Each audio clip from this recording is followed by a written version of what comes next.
So hello friend, welcome to exam Guruji. आज हम highway engineering के आपके लिए मोस्ट एक्सपेक्टेड क्वेश्चन लेके आए हैं प्रीवियस ईयर से। पिछले वीडियो में हमने अर्थक्वेक से डिस्कस किए थे, आज हम हाईवे से लेके आए हैं। तो देखिए, सबसे पहला जो फर्स्ट क्वेश्चन पूछा गया है वो है कि Indian road Congress was form in the year. Indian road यानी कि आईआरसी जो थी वो कब बनी थी। आईआरसी जो है बहुत ही ज़्यादा इंपॉर्टेंट है। इसके अकॉर्डिंग जो रोड है उसको 5 कैटेगरी में डिवाइड किया गया है, जैसे कि नेशनल रोड हो गई, स्टेट रोड, स्टेट हाईवे हो गया, रोड नहीं sorry, national highway, state highway. तो इस तरह से major district road, other district road, village road, इस तरह से 5 कैटेगरी में रोड को डिवाइड किया गया है।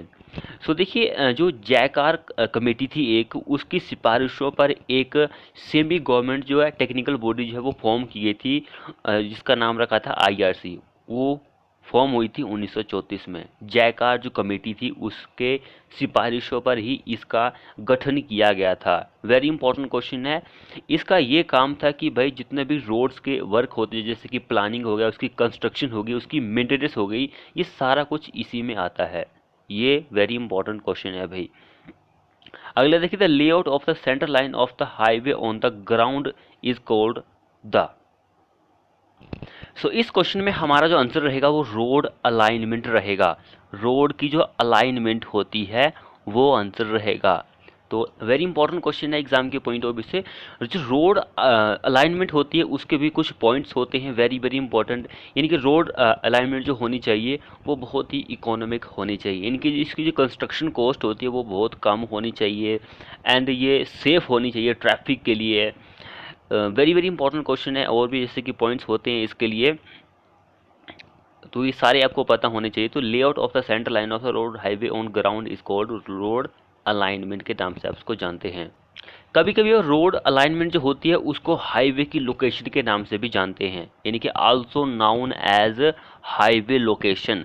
हाईवे लोकेशन जो होती है उसको आप रोड अलाइनमेंट के नाम से भी कभी कभी जान लेते हैं। अगला देखिए, IRC has recommended the longitudinal coefficient of friction equal to, किसके बराबर होता है भाई। ये जितने भी लॉन्गिट्यूडनल कोएफिशिएंट ऑफ फ्रिक्शन जो होती है, फ्रिक्शन जो होते हैं दो तरह के होते हैं, कॉमन चीज़ है, सभी को पता है। तो ये फ्रिक्शन जो होता है हाईवे में, ये कैलकुलेट करने के लिए यूज किया जाता है। स्टॉपिंग डिस्टेंस जो होती है उसको कैलकुलेट करने के लिए ये यूज किया जाता है, लॉन्गिट्यूडनल कोएफिशिएंट ऑफ फ्रिक्शन जो होता है। वेरी इंपॉर्टेंट है। आईआरसी ने रेकमेंड किया गया कि लॉन्गिट्यूडनल फ्रिक्शन जो होता है वो 0.35 से लेकर 0.40 होता है। ये लॉन्गिट्यूडनल की बात हो रही है। एक लैटरल फ्रिक्शन भी होता है। लैटरल फ्रिक्शन जो होता है उसको साइड फ्रिक्शन के नाम से भी जानते हैं, एंड ट्रावर्स फ्रिक्शन के नाम से भी जानते हैं। लैटरल, साइड या फिर ट्रावर्स, ये चीज़ आप याद कर लीजिए, वेरी इंपॉर्टेंट है। तो लैटरल जो फ्रिक्शन होता है वो 0.15 ही रेकमेंड किया गया है हमारे इंडियन रोड कांग्रेस के अकॉर्डिंग। अब यहाँ पे बात आती है कि लॉन्गिट्यूडनल कोएफिशिएंट ऑफ फ्रिक्शन जो होता है उसका एक और नाम है, वो है रोलिंग फ्रिक्शन। इसको भी आप याद कर लीजिए भाई। आपको किसी ने नहीं बताया होगा, लेकिन मैं आपको बता रहा हूँ कि रोलिंग फ्रिक्शन जो होता है उसको लॉन्गिट्यूडनल फ्रिक्शन के नाम से भी जानते हैं। ये रोलिंग डायरेक्शन जो होती है टायर की, उस डायरेक्शन में लॉन्गिट्यूडनल फ्रिक्शन काम करता है। ये चीज़ भी आप अपने दिमाग में बिठा लीजिए। बढ़ते हम अगले क्वेश्चन की। यहाँ पे पूछ रहा है कि width of the payment of 2 lane road is. Width of the payment for 2 lane road is. भाई यहाँ पे देखिए, पेमेंट पूछा गया है। रोड का जो पेमेंट सरफेस होता है उसकी बात कर रहा है। तो पेमेंट इट मीन्स की कैरिज वे जो होता है उसके बारे में ही यहाँ पे बात कर रहा है। अब यहाँ पे दो कंडीशन आती है। 2 लेन्स की रोड होती है, वहाँ पर एक कर्व के साथ आता है, एक बिना कर्व के आता है। तो वो दोनों चीज़ें आपको पता होनी चाहिए। तो यहाँ पे आपको जो भी पॉसिबल आंसर दिया होगा वो आप लगा सकते हैं इस क्वेश्चन में। लेकिन यहाँ पे अगर आपसे विदाउट कर्व की बात करेगा, विदाउट कर्व, तो उसके लिए 7 मीटर की विड्थ होती है। अगर आप विद कर्व की बात करेगा तो उस टाइम पे आपकी 7.5 मीटर होगी। ये दोनों चीज़ें इंपॉर्टेंट है एग्जाम के पॉइंट ऑफ व्यू से। मल्टी लेन के लिए हमारा 3.5 पर लेन आंसर होता है विड्थ ऑफ द रोड के लिए। अब नेक्स्ट क्वेश्चन देखिए, the super elevation counter act the effect of dash forces. Super elevation जो होती है, वेरी इंपॉर्टेंट क्वेश्चन है, counter the effect of dash forces. So super elevation जो होती है वो सेंट्रीफ्यूगल फोर्स लगती है, उसको रेजिस्ट करने के लिए प्रोवाइड की जाती है। यहाँ पे सेंट्रीफ्यूगल फोर्स आएगा। अब जो सुपर एलिवेशन होती है इसको ई से आप डिनोट करते हैं, तो ई जो होता है V²/127R इसके बराबर होता है। V²/127R इसके बराबर होता है सुपर एलिवेशन। अब सुपर एलिवेशन जो होती है बहुत सारी कंडीशन के लिए एग्जाम में आपसे पूछी जाती है। जैसे कि प्लेन एरिया होता है आपके लिए, तो उसके लिए उस केसेस में मैक्सिमम जो होती है वो 7% की सुपर एलिवेशन प्रोवाइड की जाती है। हिली की बात करेंगे तो हिली एरिया के लिए 10% प्रोवाइड की जाती है। एक अर्बन एरिया होता है, अर्बन बहुत ही ज़्यादा इंपॉर्टेंट है भाई, अर्बन एरिया के लिए 4% ही सुपर एलिवेशन प्रोवाइड की जाती है। मोस्ट इंपॉर्टेंट क्वेश्चन, अर्बन के लिए 4, सबसे कम इन तीनों में से अर्बन एरिया के लिए सुपर एलिवेशन प्रोवाइड की जाती है। अगला क्वेश्चन देखिए यहाँ पर। तो अगला क्वेश्चन क्या बोल रहा है, CBR, यहाँ पे CBR होना था, यहाँ पे CRB लिखा है। CBR test measure the dash of the soil. CBR को जो होता है कैलिफोर्निया वेयरिंग रेशियो, इसको आप यूज़ करते हैं ताकि जो हमारा सॉइल होता है उसकी स्ट्रेंथ के बारे में पता लग सके। स्ट्रेंथ को मेजर करता है भाई, ये सॉइल की स्ट्रेंथ को मेजर करता है ताकि जो आप पेविंग मटेरियल होता है इसके ऊपर गाड़ियाँ चलती है रोड के, उसको वो मेजर कर सके। नेक्स्ट क्वेश्चन देखिए, rounded aggregate have dash stability. So rounded aggregate have dash stability. Rounded aggregate जो होता है उसमें पानी कम लगता है आपको, कम पानी में ये अच्छी डिज़ायर बर्किलिटी प्रोवाइड कर देता है। डिज़ायर यानी कि मैक्सिमम बर्किलिटी भी आपको राउंडेड एग्रीगेट में ही देखने को मिलती है। लेकिन इसमें क्या होता है कि आपकी जो स्ट्रेंथ होती है वो बहुत ही कम आपको देखने को मिलती है। तो यहाँ पे स्टेबिलिटी की बात कर रहा है, स्ट्रेंथ की ही बात कर रहा है, तो इट मीन्स की लेस हमारा इस क्वेश्चन के लिए आंसर बन जाएगा।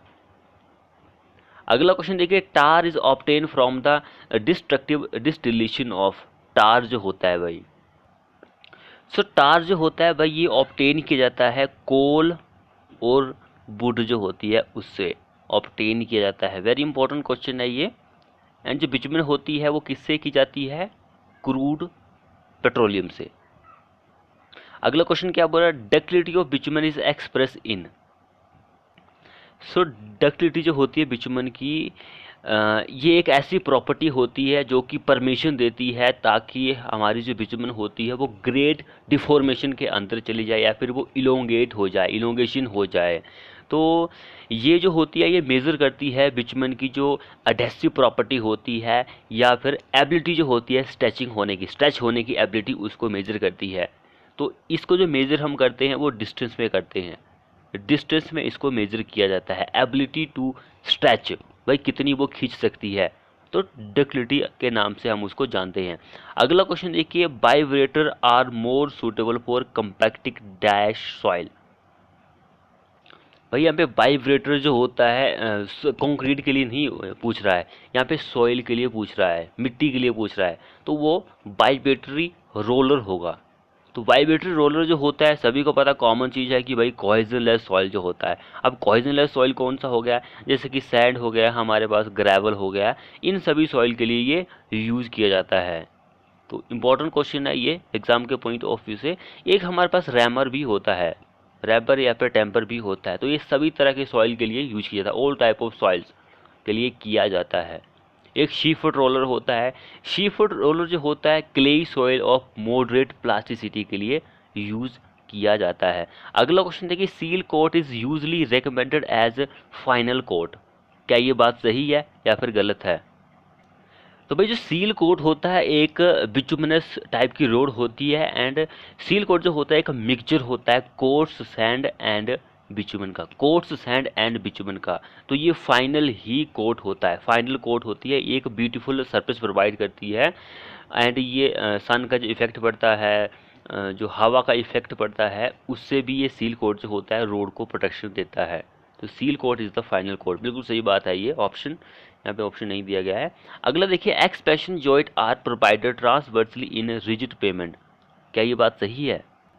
अगर आप कंक्रीट में बात करेंगे कि भाई एक्सपेंशन जॉइंट जो होता है कंक्रीट में वो किस तरह का जॉइंट होता है, कंक्रीट की बात होगी तो कंक्रीट में एक मूविंग टाइप का मूवमेंट, मूव मेंट टाइप का जॉइंट होता है कंक्रीट की अगर आप बात करेंगे। लेकिन यहाँ पर जो है रिजिड पेमेंट की बात कर रहा है, रिजिड पेमेंट की बात कर रहा है भाई, तो ये क्वेश्चन जो होगा बिल्कुल ही सही होगा। अगर आप यहाँ पे मैक्सिमम स्पेसिंग की बात करेंगे एक्सपेंशन जॉइंट के बीच में, तो वो 140 मीटर का स्पेसिंग होती है। तो ये चीज़ आप याद रखिए, बिल्कुल सही बात है। एक्सपेंशन जॉइंट जो होता है वो ट्रांसवर्सली ही प्रोवाइड किया जाता है। अगला क्वेश्चन और लास्ट क्वेश्चन है हमारे इस वीडियो का। सैंडी सॉइल जो होता है वो लाइम के साथ ही स्टेबलाइज किया जाता है, एंड सैंडी सॉइल जो होता है वो सीमेंट के साथ भी स्टेबलाइज किया जाता है। अगर आप यहाँ पे सैंडी सॉइल को स्टेबलाइज करने की बात करेंगे तो इसमें जो सीमेंट जो ऐड किया जाता है वो 5 से 12% ऐड किया जाता है बाय वेट। 5 से 12% सीमेंट जो होता है वो ऐड किया जाता है। तो फ्रेंड्स ये थे हमारे छोटे से कुछ एक्सपेक्टेड क्वेश्चन एग्जाम के पॉइंट ऑफ व्यू से। वीडियो को अपने दोस्तों के साथ शेयर करें, चैनल को सब्सक्राइब नहीं किया अभी तक तो कर लीजिए, साथ में बेल आइकन को प्रेस कर लीजिए। मिलते हैं ऐसी नेक्स्ट वीडियो के साथ।